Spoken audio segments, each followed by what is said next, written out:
ஒரு தொலைபேசி அழைப்பு, ஒரே ஒரு வார்த்தை, நான் தான்.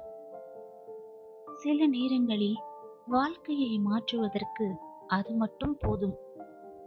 ஆதவனின் அனல் தனித்திருந்த அழகிய மாலை பொழுது.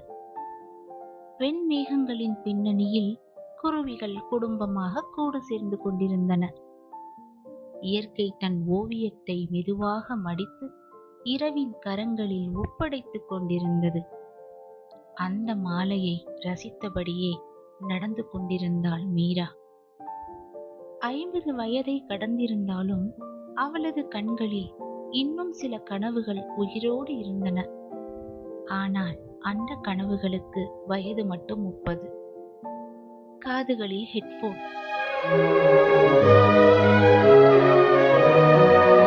என்ற பாடல் ஒலித்துக் கொண்டிருந்தது. அவள் சிரித்தாள். தன் வாலிபத்தை நினைத்து அல்ல, அதை வாழாமல் விட்டதற்காக. வாழ்க்கையில் பலர் தோல்வியை சந்தித்திருப்பார்கள். ஆனால் மீரா மட்டும் ஒரு காதலை கூட தொடங்காமல் இழந்தவள். அந்த நேரத்தில் அவளது செல்போன் சினுங்கியது. சாதாரணமாக இருந்தால் எடுத்திருக்க மாட்டாள். ஆனால் ஏனோ அந்த நாள் எடுத்தாள். ஹலோ என்றாள். மறுமுனையில் ஒரு ஆழமான ஆண் குரல். ஹலோ. அவ்வளவுதான்.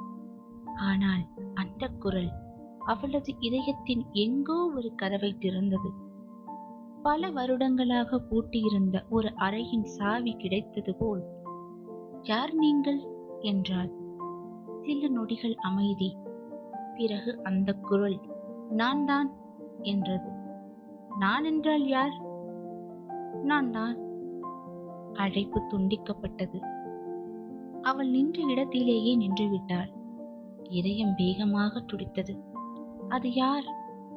ஏன் அந்த குரல் இவ்வளவு பரிச்சயமாக இருந்தது? மீண்டும் அழைத்தாள். அழைப்பு ஏற்கப்படவில்லை.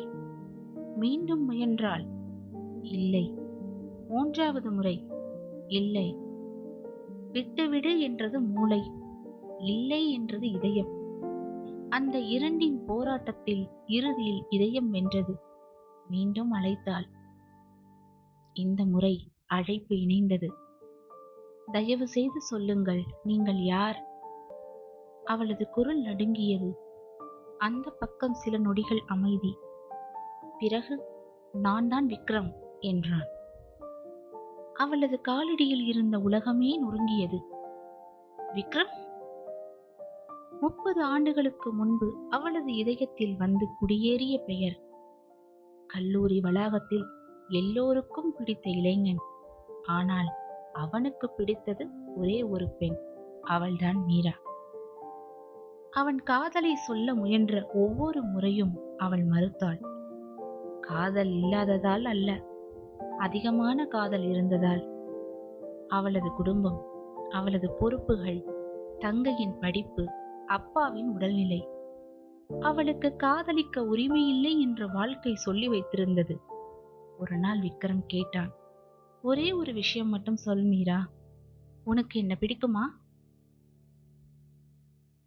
அன்று அவள் சொல்ல நினைத்தாள், நான் உன்னை உயிராக காதலிக்கிறேன் என்று. ஆனால் சொன்னது இல்லை. அந்த ஒரு பொய் 2 வாழ்க்கைகளை பிரித்தது.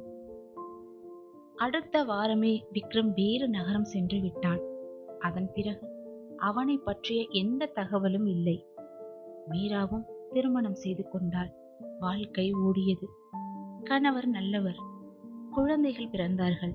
கடமைகள் வந்தன. ஆனால் சில காதல்கள் மறக்கப்படுவதில்லை. அவை வெறும் நினைவாகவே மாறிவிடுகின்றன. 30 ஆண்டுகளுக்கு பிறகு அந்த நினைவு மீண்டும் உயிர் பெற்று பேசிக் கொண்டிருந்தது. எப்படி இருக்கிறாய் மீரா என்றான் விக்ரம். அவள் சிரித்தாள். ஏதோ இருக்கிறேன் என்றாள்.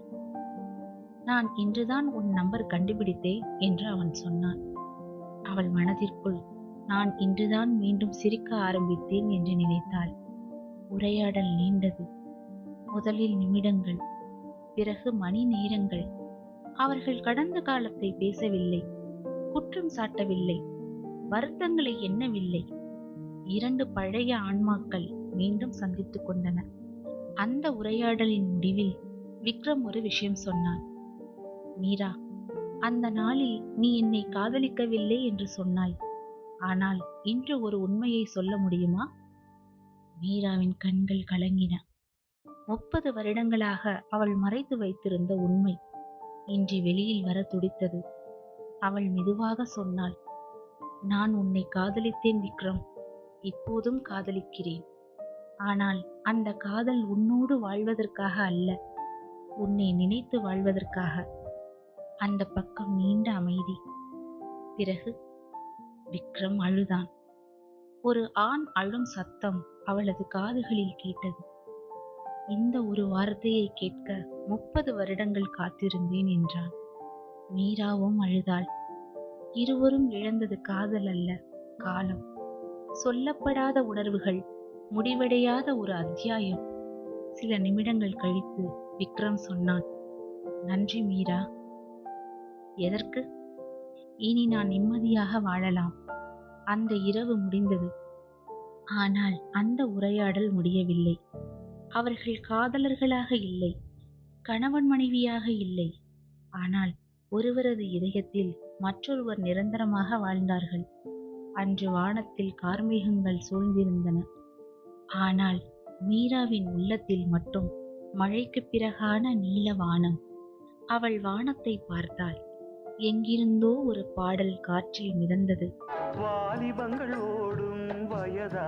நீலத்தை பிரித்து விட்டால் வானத்தில் ஏதும் இல்லை. உண்மைதான். சில மனிதர்களை வாழ்க்கையில் இருந்து பிரித்து விட்டால் வாழ்க்கையில் ஏதோ ஒன்று எப்போதும் குறைந்தே இருக்கும். அந்த இரவு 30 ஆண்டுகளுக்கு பிறகு ஒரு இரும்பு குரல் ஒரு பெண்ணின் இதயத்தை மீண்டும் துடிக்க வைத்தது.